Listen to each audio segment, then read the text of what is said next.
Hi guys, so today I'm going to teach you how I figured out color pooling. And contrary to popular belief, color pooling is beginner friendly if you make sure that your stitches are the same throughout the pattern. So what you're going to need to complete this beautiful pattern is, first of course, some yarn. Today I chose Impeccable yarns in the colorway Folklore along with a crochet hook. I'm using the number 5. But depending on your gauge, you might need to go a size up or down. You're also going to need some graphing paper, like such, to make your pattern. Or you can use the plan pooling website that I'll show you later on in the video. And you can also use some color pencils. Let's get started. Actually guys, before we proceed, I need to tell you something. So when you're going to the store and you're picking out your yarns that are variated, make sure you pick yarns that are in the same dye lot, because I picked multiple yarns and I did not get the same dye lot.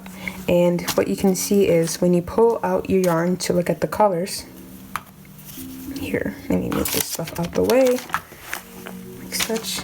Here's one dye lot. Let's look at the sequence of it. Unraveling for you. Oh, there's a knot here. Okay, oops.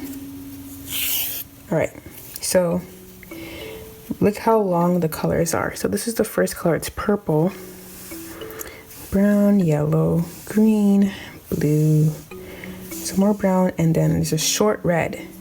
Okay. Now, when I look at another ball of yarn that I have, the same colorway, but different dye lot, the red is way longer.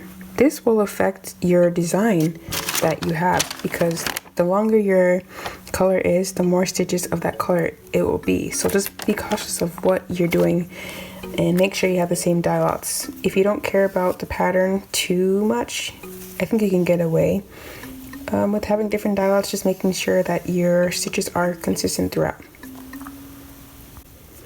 Okay, so for this tutorial, I'm going to be using this Folklore colorway in Impeccable yarns with the dye lot of 20703WL175474. So this is the dye lot I'm going to be using. So you're going to go ahead and unravel the yarn. Okay, so once you pulled out some of the yarn, you're going to notice that there's a specific pattern that the yarn has. So you're going to keep pulling until you hit the same color again and make sure that the pattern aligns. So it looks like it does. So now that I know that, that means that our first color in our sequence is red. Then the second one is purple, brown, yellow, green, blue, and then we hit red again, and that's the end of our sequence. So starts with red, ends with like a purple-ish transition color. Okay, so to start color pooling, you're of course going to need to start with the slip knot to put on your crochet hook. So what I learned was you put 2 E's together like such. Oops. And you want to put the right E here in the left E and pull. Get your crochet hook, 5.0 millimeter, and stick it in the top and just pull like that. I'm actually gonna make it closer to the end, but it doesn't really matter where you start. Just make sure you follow the sequence. Okay. Right there. Okay. So I'm going to chain through the full sequence. Again, it starts with red, goes to purple next.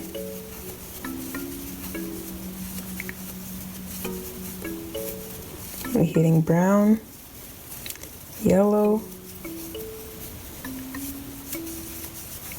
green,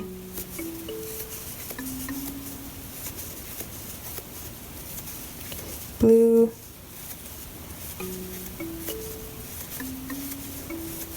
And right when we're about to start the new sequence again, we're going to stop chaining. You could keep chaining, but make sure you, if you're going to make a wider piece, make sure you go through the full sequence again. Okay, so now that I have this set up, I am going to start the moss stitch. And the moss stitch is simply when you single crochet, chain one, single crochet, chain one throughout the whole piece. So once I have a nice foundation chain as such, I'm going to go do the fourth loop from the hook, the fourth chain from the hook, sorry. So 1, 2, 3, 4. In this chain, I'm going to single crochet. So I'm going to single crochet in that chain, like such, chain 1. And I'm going to skip one of the chains of the foundation chain row and single crochet in the next chain, chain 1, and continue doing this throughout the whole entire row, and make sure you go through at least one full sequence for this color pulling to work. So single crochet, chain 1, skip one of the chains at the bottom, and continue doing that as such.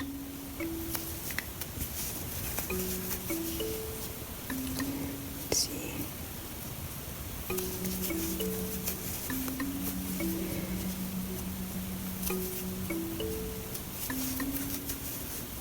Oops.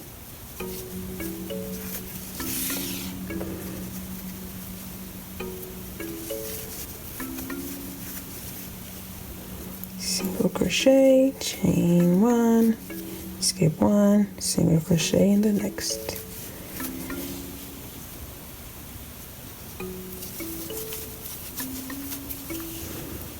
See?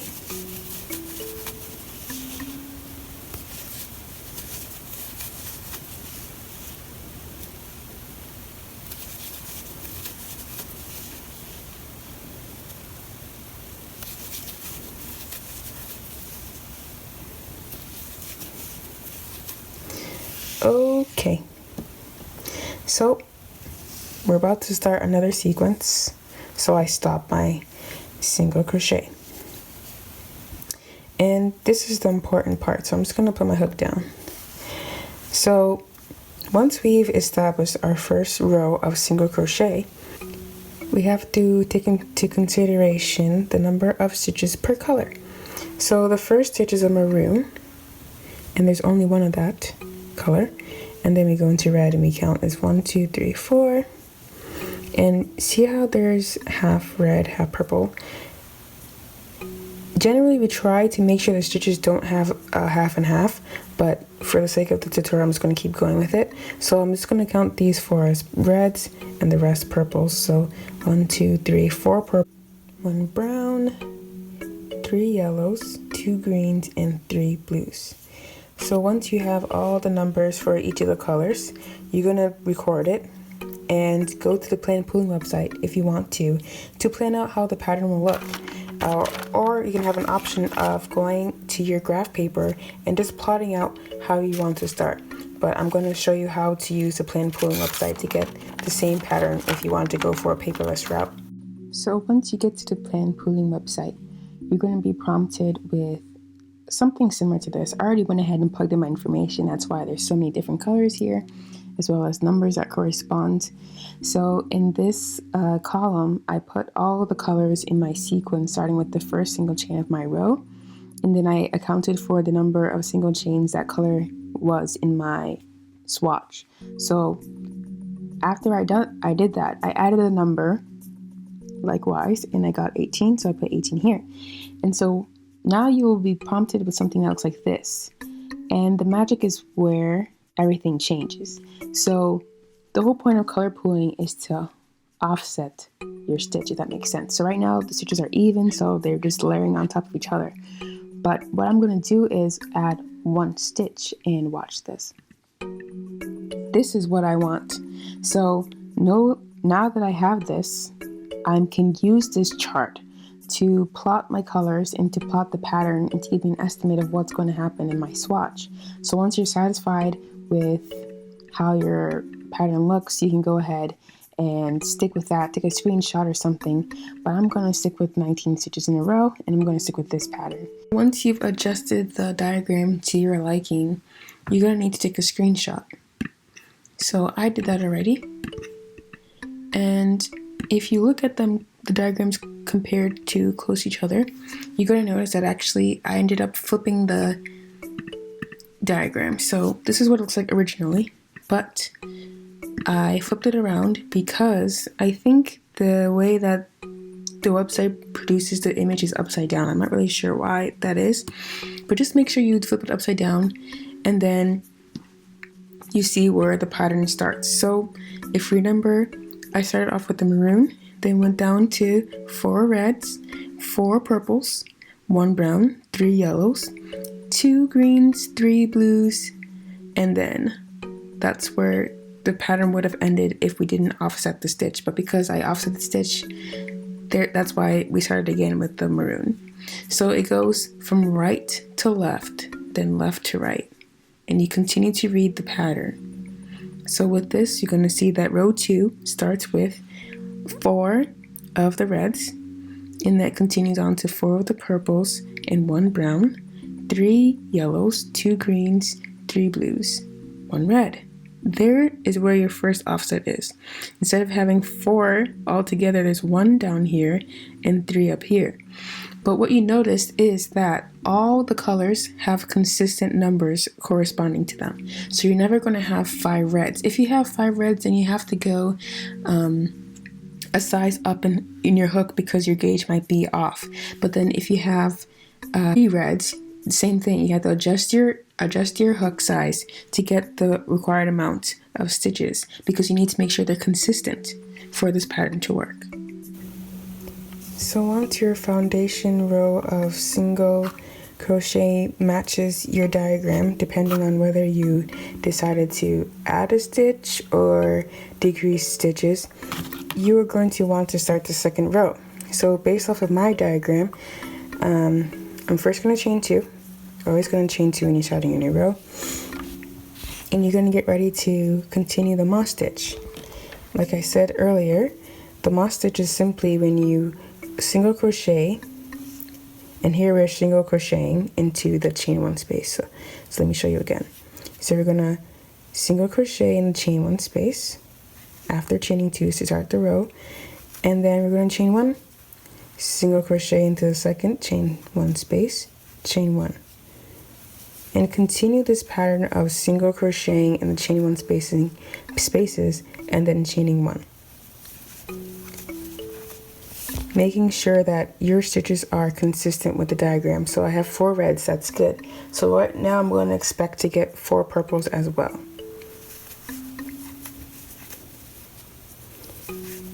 2, 3, 4. Yep, so that's good. My gouge is still consistent. Pulling some more yarn because it's getting stuck. Excuse me. Okay, and then we're going to continue with the brown. There should be only 1 brown stitch. Yep, that checks out. And now we have hopefully 3 yellows. And we do. Okay.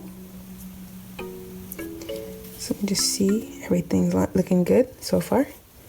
So continue, single crochet, supposed to have 2 greens.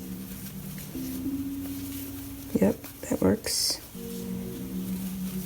So in cases where you're maybe too loose with your single crochet, let me just give you an example.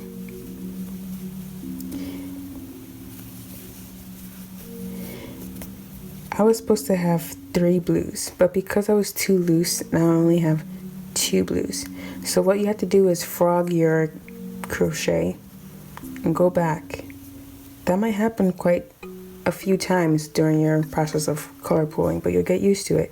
So make sure your gouge is very consistent. You're going to pull tighter if your stitches were too loose to ensure that you have 3 blues at all times. And there we go. So now we have 3 blues, which is good.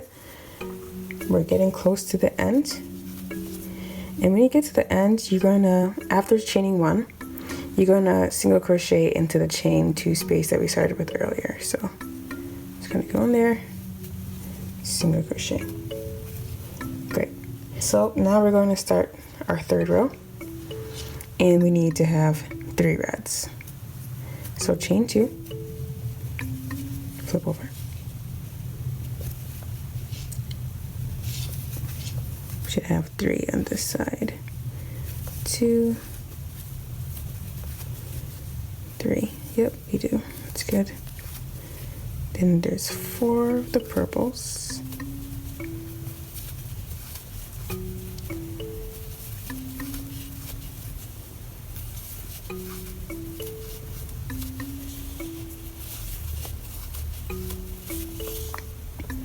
I don't like when I get knots, so annoying. Okay.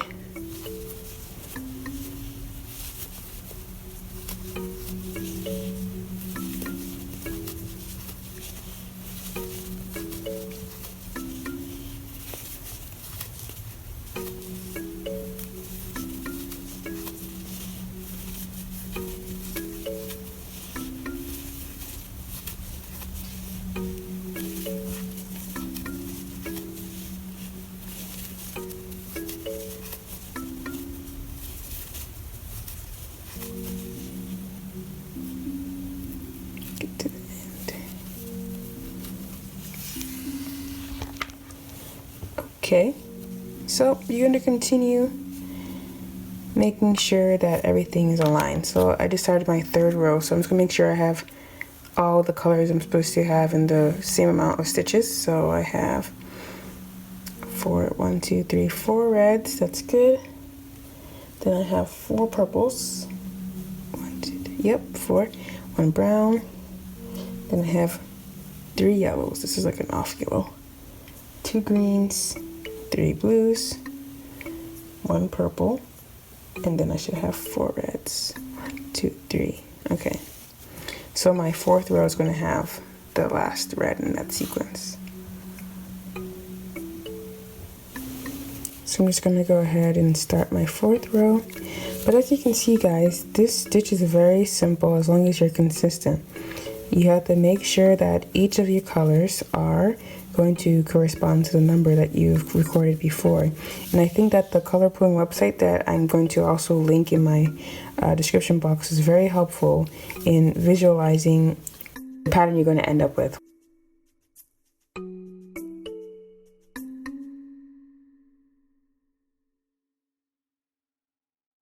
But yeah, so I'm just going to keep doing this.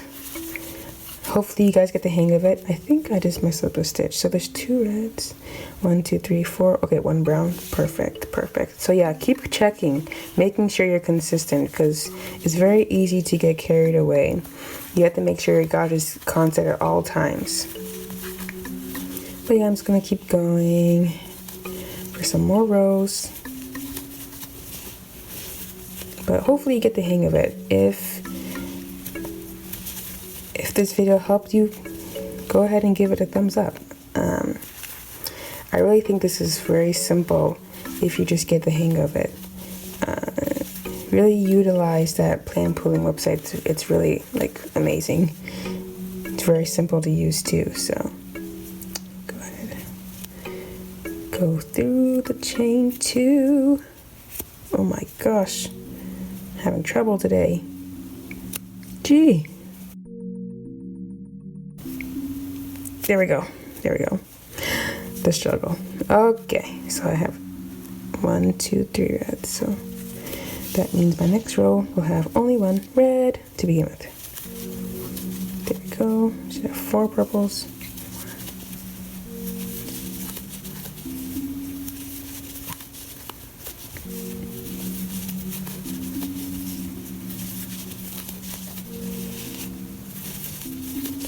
And like I said, this method really works according to person. So there's never like a magic number of chains that will be the same for everyone because the gouge is very important and very individualized. So just be wary of that, and also make sure if you're going to use multiple yarns of the same colorway, make sure they're in the same dye lot, because once you're finished with your project, you're going to see, if you have different dye lots, you're going to see a difference, or at least I did, and I'll show you that at the end of this video. But yeah, I'm just going to keep going ahead and meet you at the end.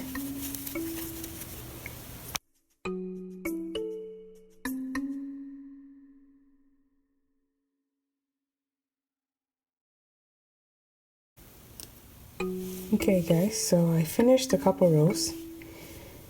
Looks nice. So let me show you again what I meant by the dye lot being different.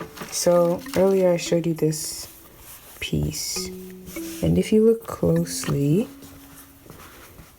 you can tell red is more prominent, and it was in this lot where the red was longer.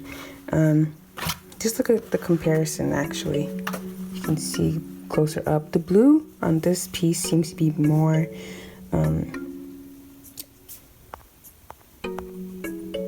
emphasized as well.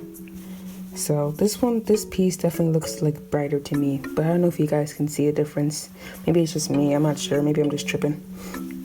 But yeah, so that's what it looks like.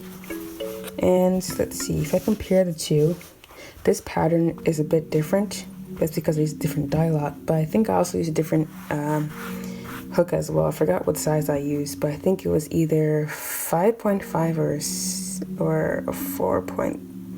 I don't know actually.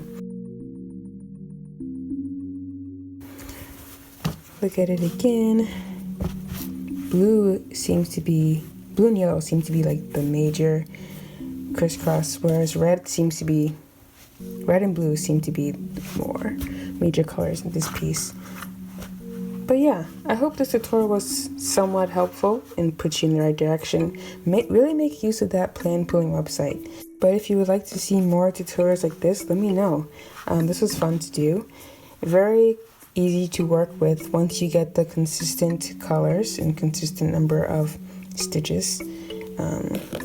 It will take you very far. So thanks for watching this, and good luck with your piece. Remember, not all color pulling products are the same, so those chains are going to be, the chains and the stitches will be personalized to you and your gouge.